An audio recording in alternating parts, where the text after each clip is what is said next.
Yo, first of all, I don't have COVID-19, but I was a little bit stuffy making this video, so sorry for the noises and the background and stuff. But I hope you guys enjoy the video, and yeah, and I'm not sponsored by the way YouTube, so keep that in mind. Alright, let's continue. Guys, it's your boy Chief GXL, and I was just curious about PCs, man. We see I have my favorite game, Far Cry 6.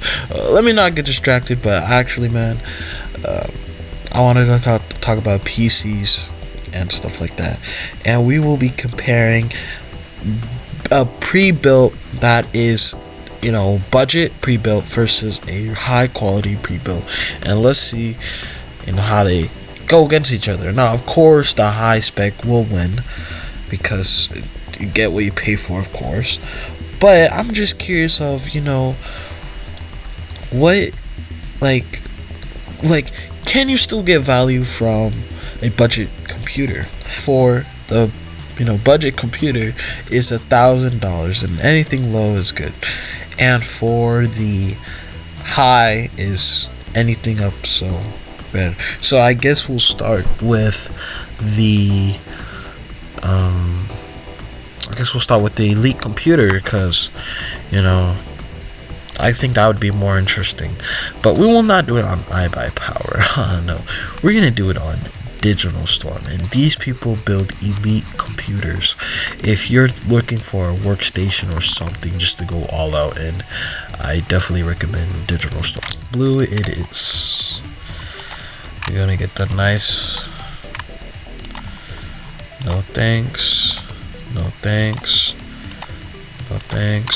CPU, yes. Graphics boot, yes. Oh, there's no. Okay. So this is our most expensive computer. It is $14,000 computer, which is absurd. And now we're gonna put these specs in a calculator or a specs sheet to see how powerful this is. But before we do that, we forgot about the budget PC, so we're gonna go build the budget computer, and we're gonna do it on iBuyPower, and our budget is $1,000. So let's go check that out. So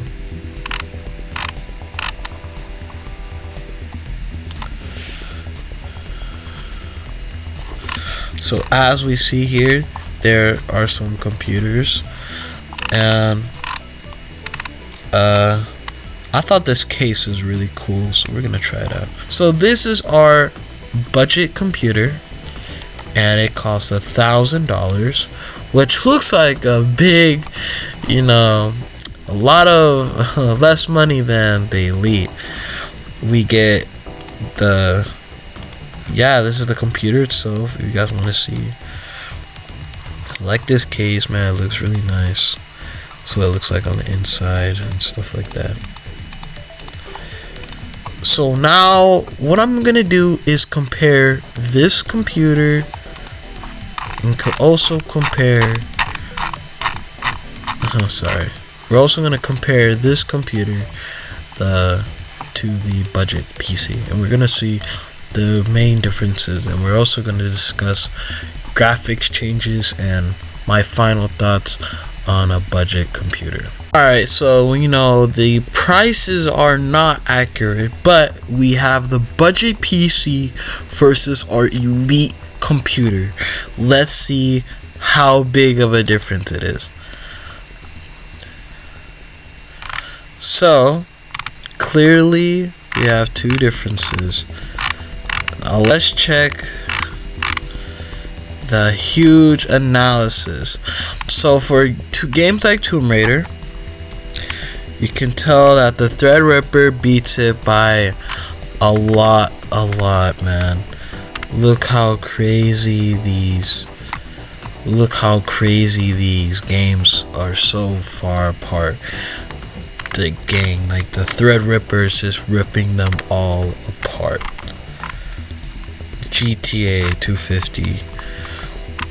Dang. So clearly our budget computer has no match for the elite computer. Dang, just look how big of a difference is. But now I'm gonna show you some gameplay and of how these graphics are. Now my specs are not the same, and this is not my footage, of course, because I'm too broke to buy either of these computers, but I will put the creators link below. And yeah, I'm gonna just show you a little montage of both budget and high PC.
Out of all these performances, that it's usually at a 60 to 30 FPS radius, and that is a pretty good thing. And keep in mind, they're both at 1080p at high settings. So if you edit your settings, you could change it. But basically what I'm saying is that budget computers are not bad. Everyone has different situations, and if you don't really know computers too much, I do not recommend the Elite. I think I recommend the Elite for people who know what they're doing, who have a lot of money. And I mean, if you have the money for Elite, then go ahead. If I had the money for Elite, I would be on that, bro. I'll be on a NASA PC right now, man.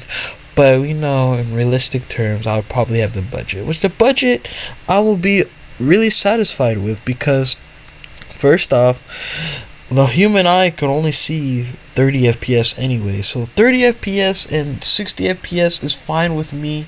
I don't really mind playing on those frame rates. I'm not really a huge competitive gamer, so I don't think it gives me any advantage at all. So, that type of performance is not, like, I usually play games at resolution. So, like, if the graphics look good, then, frame rate, as long as it's 30, I don't really mind. Because 30 is fine, I mean, yeah, 60 FPS is smooth, and maybe 100, and this is really, really smooth. But it really depends on, what you're used to with, I usually play on consoles a lot, I'm a PlayStation gamer. So 30 to 60 FPS is not really bad for me. Now I know I make fun of, computers and stuff like that sometimes just for fun with my friends, but we all know that PC is, it can't beat a PlayStation, of course. Now, of course, my PlayStation can beat my budget, but no way it could beat this Elite, dude, especially with that huge processor.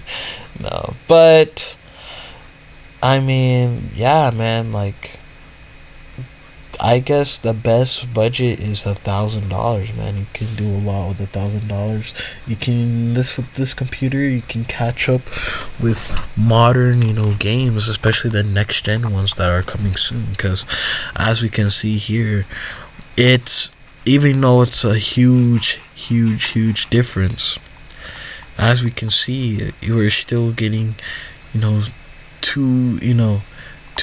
FPS. 93 FPS, 30 FPS, 60 FPS. Like, we're still getting, and this is just streaming performance, man. Like, on average, we're getting 50, 30, 30, 30, 60. These are average, pretty average frame rates. These are standard good frame rates. These frame rates aren't bad. Like, these are well accepted frame rates. And if my computer can get that frame rate playing these heavy, graphically impressive games, then that is not bad, especially playing on high settings on 1080p. That is not bad. That is pretty good. In fact, I'm surprised we're at the technology. It's even running Cyberpunk High at 30 FPS. That is just crazy to me, bro. That's crazy. That game is highly graphically impressive, yet it could play it at 30 FPS. So if you're a console gamer or you're a beginner of computer, and if you just need something to game a little bit, I recommend a budget computer for, editing, because I think it can really improve your editing. Just having a graphics card alone can improve the smoothness of editing. No more choppy nonsense, because I know when I'm editing this video it'll be really choppy because I'm using a really slow laptop. But it really depends, what I'm saying. So thank you guys for watching this video. I hope you guys enjoyed it. This is crazy, man. Yeah, man, I'll see you guys next time.